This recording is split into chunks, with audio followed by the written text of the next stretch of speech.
vibração. Quanto tempo eu tenho? 15 para as 10. Eu preciso de 15 para as 10. 15 para as 10? Tá. Então tá. Vamos lá. Pode começar, Tainara. Já tava gravando. Já tá gravando? Ai, que não vai cortar, viu? Porque quem tá assistindo agora do YouTuber, e até os alunos que não vieram que vão assistir, os nossos estudos vai ser assim, em conjunto com o nosso desenvolvimento mediúnico, que tem um estudo, tá? Então é assim, é erro, quem estiver assistindo é assim, tá? E vai seguindo os nossos estudos.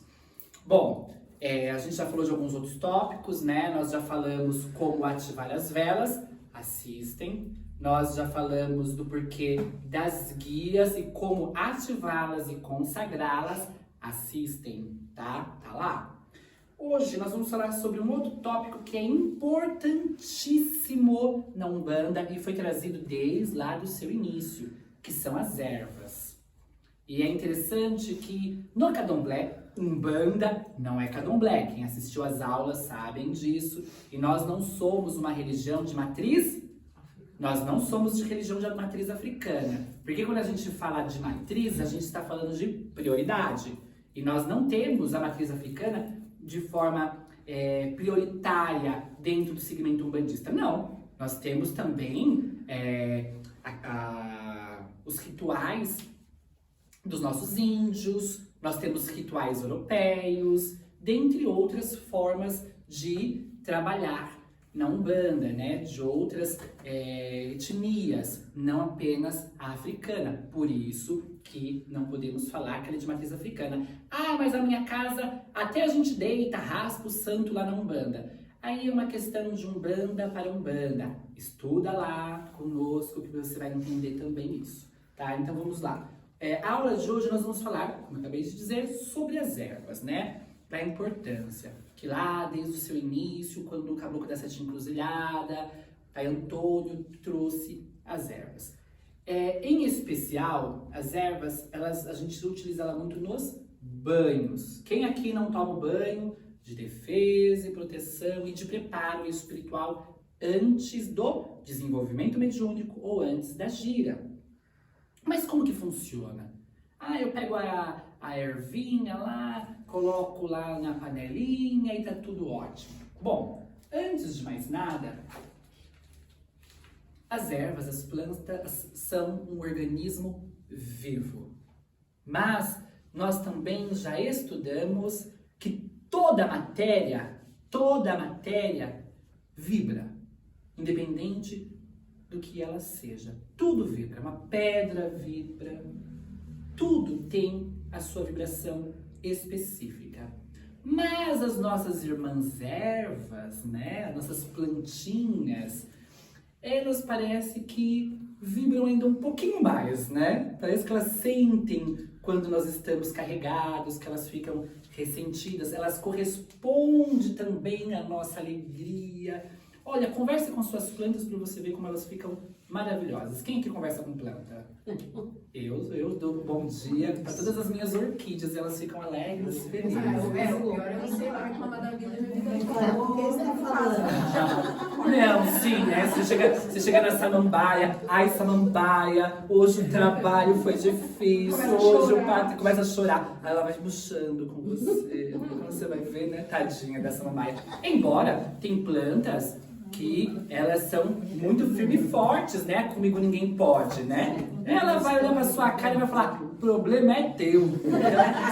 Só chega aqui, coloca suas mãos que eu te limpo, né? Tem umas ervas que elas são realmente pra demandar, cortar, mas são organismos vivos, que vibram. Existe até experiências, né? Que eles falam, não é experiências religiosas, não. São experiências científicas que mostram esta tonacidade, esta vibração, né? No sentido mais físico das plantas, quando colocam aqueles aparelhos específicos, né? E elas reagem ao exterior, né? Quando elas estão em perigo, quando está algo muito quente próximo delas, elas se ressentem, né? E existe uma experiência que eles fazem em colocar 2 vasos da mesma espécie, uma numa casa e outra em outra. Numa eles colocam rock, pauleira, só música pesada. E eu gosto, tá? Eu curto, eu sou roqueiro, ó. Curto. E metal. Mas, em outra casa, colocaram só música clássica. A do metal, gente, metal me relaxa, tá? Mas enfim, na música mais pesada, a plantinha se ressentiu. Ela não foi pra frente. Mesma espécie, o cuidado do mesmo jeito, a guarda da mesma forma. Na de música clássica, ela, ó...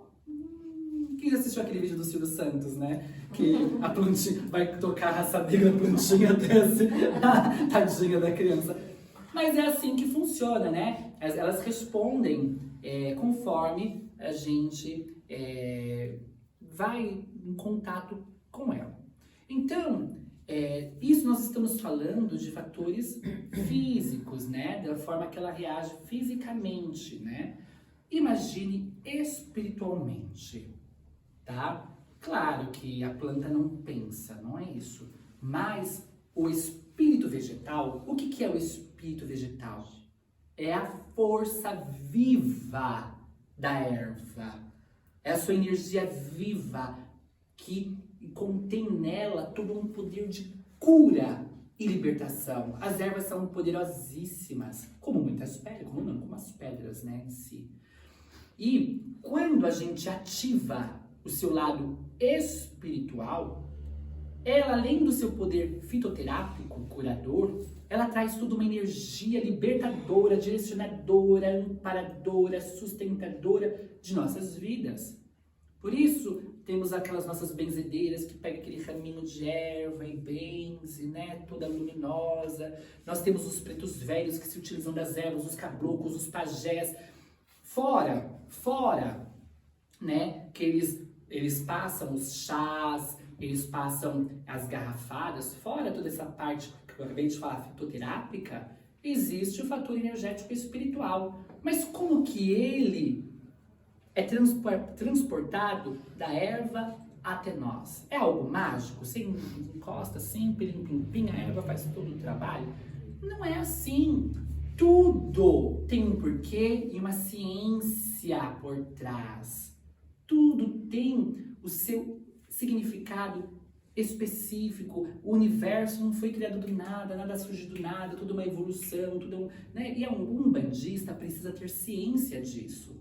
Porque muitas pessoas acham que a nossa religião é assim, sabe? É uma religião mística. Nós não fazemos nada aqui por misticismo. Aqui é uma religião magística, e não mágica de Harry Potter. Ninguém sai flutuando, não temos varinha nem nada. Mas o que é magia? Alguém sabe o que é magia? E já estudamos também um pouco sobre isso, mas alguém sabe aqui o que é realmente magia? Energia. Transformação, modificação de algo, manipulação energética transformadora. Ninguém ativa uma magia para continuar como está. Ponto. Ninguém toma um banho de ervas para ficar como está. Né? Mas como que o fator vegetal é transportado para o fator humano? Quantos por cento de água nós somos feitos? 70, né? Meu bem, você não é um bebezinho de 2 anos, né? 75% de água até 2, 3 anos. E aí nós vamos perdendo. E aí, após 60 anos, por exemplo, a minha mãe tem só...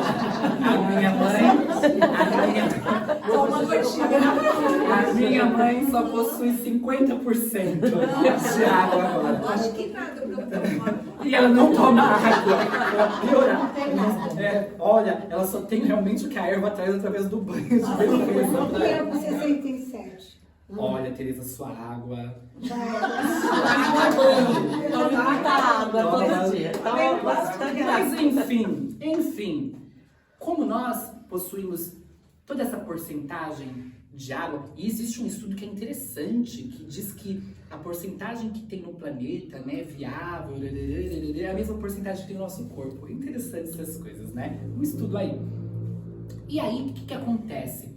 Qual é o fator condutor do banho de defesa? Condutor, também condutor, mas concentrador. Qual é o fator concentrador do banho de erva? Água. A água, ela é uma concentradora por si mesma. Ela tem um fator concentrador, né? Então ela concentra tudo aquilo que é depositado sobre ela. E quando a gente quando a gente macera, quando a gente quina, ou quando a gente faz a efusão das ervas, alguém sabe o que é macerar uma erva? Quinar.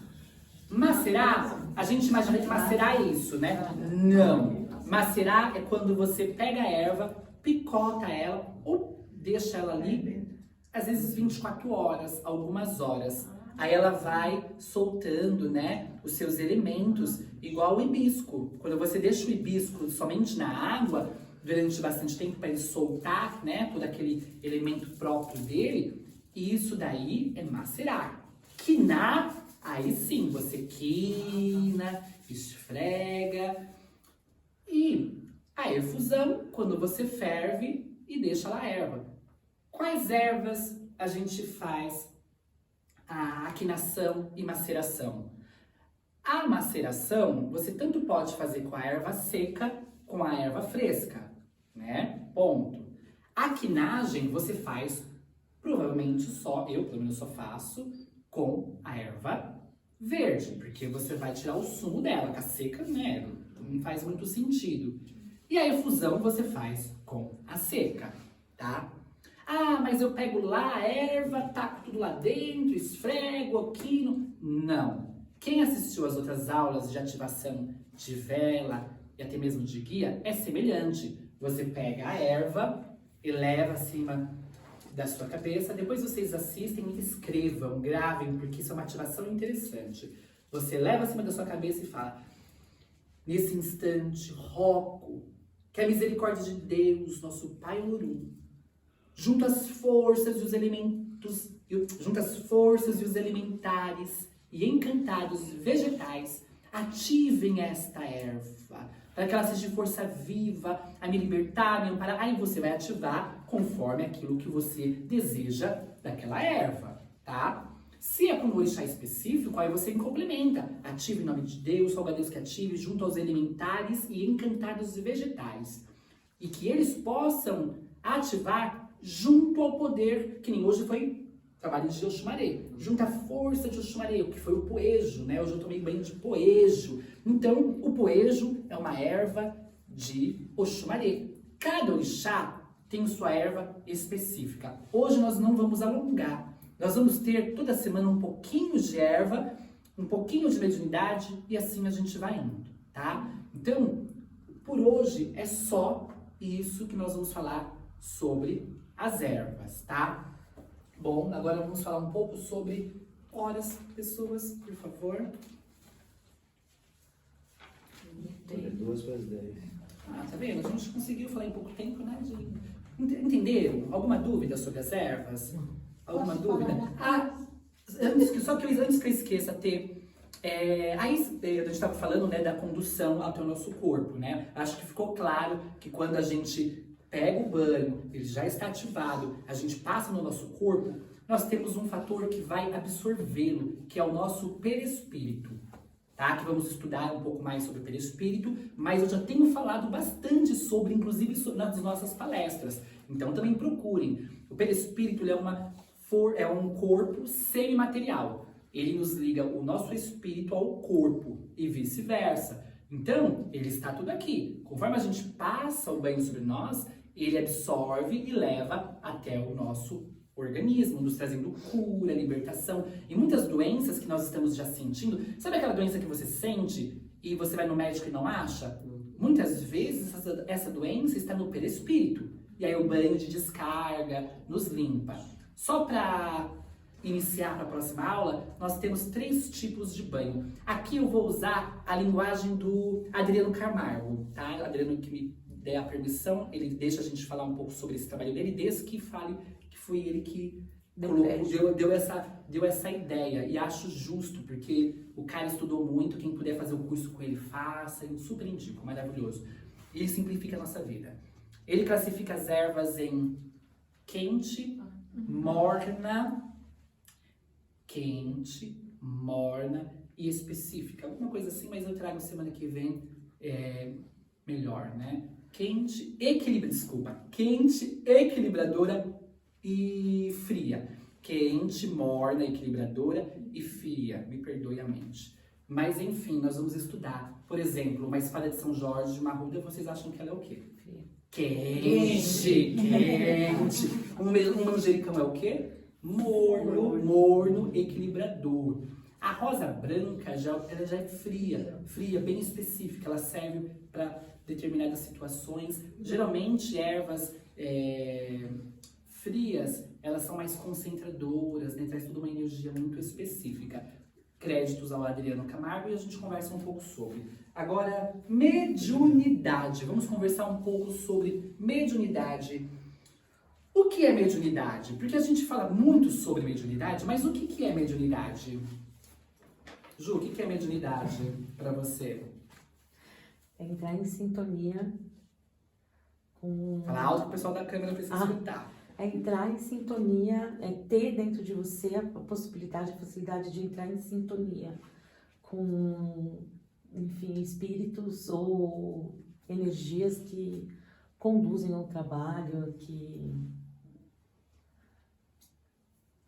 enfim, te dá algum... que te ajuda, na verdade, né? Que faz com que você tenha um trabalho que você precise de ajuda, quando você precisa de ajuda, você está ajudando, mas na verdade alguém, mas você está se ajudando. Perfeito. Alguma outra consideração sobre mediunidade? O que é mediunidade, Rose, para você? Ai, eu acredito nisso também que ela falou. Ai, eu acredito nisso que ela fala. Não vou falar não. Pode disfarce, Bela. Posso falar? Diga, Terezinha, desculpa, eu te cortei aquela hora, meu amor. Não, vou falar não. Posso vai para depois. Bom, a minha mediunidade me acompanhou desde criança. Não, mas o que é mediunidade? Gente, quem tá assistindo nossas aulas é isso, tá? Bom, para mim, a mediunidade... Estamos aprendendo. O que é mediunidade? A minha mediunidade... Bom, como eu já venho de uma outra era, né? A minha mediunidade vinha através daquilo, me incorporava em mim. Eu mudava de voz na hora da oração. Então, vinha assim em mim e entrava assim, e eu não fazia, né? Mudava de voz e eu sentia que eu escutava aquela voz estranha e não conseguia assim ver. Mas a mediunidade é uma coisa assim que às vezes, é que nem Dona Guilmar fala, né? Por mais que a gente trabalhe, por anos, a gente... É uma coisa assim que a gente ainda tem muito o que aprender. Tá, claro que você falou do fator mediúnico no sentido como ele transpassa para você, né? A sua faculdade mediúnica em si. Mas a questão aqui é o que é mediunidade. Mediunidade é médium, meio. É simples. Meio de algo. Meio de algum fator. O perfume, ele é o resultado do quê? O que é o perfume das flores? Ele é o resultado do quê? Ele é um conjunto, não é? Ele é um conjunto de fatores que levam ele a ter aquele aroma agradável. Quem é o médium? A via condutora. A flor. O fio condutor é a flor. Então quer dizer, a flor é a médium do perfume. O perfume é o resultado final. Aonde ela também não funciona sozinha. Não é aquela florzinha linda, maravilhosa que você vê que soltou somente o perfume. Há todo um mecanismo por trás. E mediunidade é isso. É o meio. É o meio que dá praticamente o resultado final. Só que, sem os mecanismos por trás dele, ele também não é ativado e não funciona. Tá? Médiums, todos somos. É inerente até mesmo ao nosso organismo físico. Nós temos uma glândula, a glândula pineal, que é a glândula da mediunidade. Ele é um cristalzinho, qualquer dia eu vou trazer uma foto aqui, que está dentro do nosso cérebro. Pouco estudado. Bom, agora está sendo mais estudada. Mas nós temos livros de 1900 e bolinha, que já fala sobre a glândula pineal. Então, ela faz parte do nosso organismo, tá? O tempo todo, nós estamos sendo dirigidos pelo plano espiritual sem, ao menos, a gente perceber. Inspirações, né? Sonhos, e tem mediunidades ostensivas. Por exemplo, na Umbanda é muito natural a mediunidade do quê? Que a gente chama vulgarmente de incorporação. Por que a gente não chama de psicofonia? Quem sabe o que é psicofonia? A psicofonia... O que é psicofonia, Maria? Ah, eu não sei. Pensa, psico é o quê? Mente. Fono, a voz. Psicofonia. É quando o espírito praticamente só fala. Fala sem muitas ações, né? É algo dinâmico. Mas por que a gente se utiliza vulgarmente de palavra de incorporação na Umbanda? Porque os nossos guias, eles fumam, eles bebem, lembrando que sempre de forma magística, não viciosa. Eles se movimentam, eles falam, eles dançam, eles benzem. Tem todo um mecanismo que não é só psicofônico. É algo mais complexo. Quem assistiu Avatar? Quem assistiu Avatar? Assista. Quem estiver nos assistindo, assista para vocês entenderem como que funciona a incorporação. Quem já escutou algum guia de Umbanda aqui falando, eu não estou sozinho, tem um grupo aqui trabalhando comigo? Já, né? Tem um grupo. Quem aqui que incorpora já, que já trabalha? Mãe, você sente... Minha mãe é complicada a gente de perguntar algo, porque ela só incorpora. Ela é quase uma ameba. Ela só incorpora. Hoje você jogou perto. Deixa ele vai passar fome. Gente, ela tá dizendo que eu vou passar fome hoje. Mas você percebe dentro da sua mediunidade, quando, guias trabalhando em conjunto, vamos supor, com o seu... com o caboclo... Como é o seu caboclo? Gente, fugiu. O seu tucunaré? Quando o seu tucunaré trabalha, você sente algumas entidades trabalhando em conjunto? Porque ela não sente, tá? Mas quem sente é muito natural. E eles falam às vezes, ó, tem uma equipe aqui trabalhando. Por quê? Porque eles não trabalham sozinhos. É como se fosse o avatar. Nós somos o avatar, o corpo. Aquele rapazinho que entra no avatar é o espírito comunicante. E aqueles técnicos que ficam trabalhando para que o organismo todo do avatar funcione dentro daquela dimensão são os outros espíritos. É muito simples. Tanto é que às vezes você lá está trabalhando com o preto velho. Oxe não, é para ele.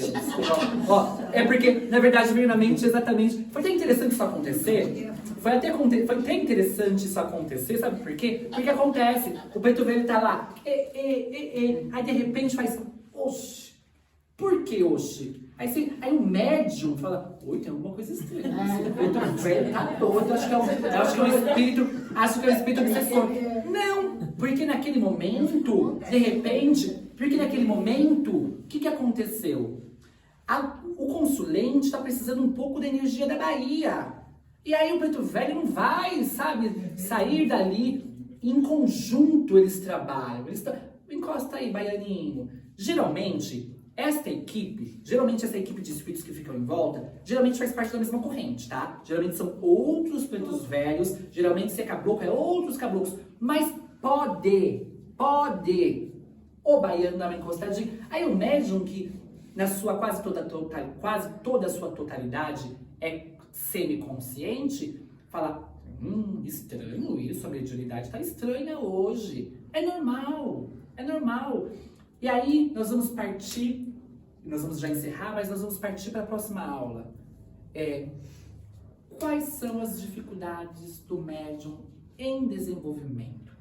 Então, próximas aulas será sobre isso. Vamos continuar um pouco sobre ervas e as dificuldades do médium de Umbanda. E eu não vou nem falar médium disso, mas médium de Umbanda. Porque a nossa mediunidade ela é muito específica. Ela é diferente. de um centro kardecista. É diferente. É outros mecanismos. Diferente não quer dizer que é melhor ou pior. Apenas diferente. Tá? Então é isso. Então vocês fazem seus questionamentos. Peguem todas as dúvidas que vocês tiverem. Quem estiver nos assistindo, quiser nos mandar dúvida também, mande, que a gente vai começar a esclarecer nas próximas aulas. Vamos estudar sobre o perispírito, vamos estudar sobre o campo espiritual, as dificuldades que nós temos de nos conectar. E outra coisa, médium em desenvolvimento não tem que ter pressa. É desenvolvimento. Eu levei 5 anos para começar a dar consulta. E graças a Deus, foram 5 anos. Gente, se uma faculdade exige muitas vezes isso, daí imagine nossas faculdades mediúnicas. Não é? É isso. Posso fazer a pergunta? Pode ter. O mentruz, eu posso bater o mentruz? Porque quando você estava falando, eu fiquei pensando. Meu amor, mas isso daí é fitoterápico. Mas é coisa da mamãe. Mas aí você vai tomar como fitoterápico. O fitoterápico você pode bater. Só que mamãe não tinha liquidificador, né? Mas eu tenho. Agora eu tenho. Ó, pessoal que tá assistindo nossos vídeos, a partir de nós não vamos ter corte, tá? Nossos estudos é assim. Quem quiser estudar com a gente, estude, serão muito bem-vindos. Mas é assim, claro. Então, desde o início do vídeo, nós não vamos cortar, vocês nos perdoem. E a partir de agora, os vídeos que serão postados no nosso canal do YouTube de estudos serão assim, tá? É algo bem real, sem ser mecânico, tá? Porque é isso que a gente quer, algo dinâmico. Muita luz, muita paz a todos nós. Ótima semana.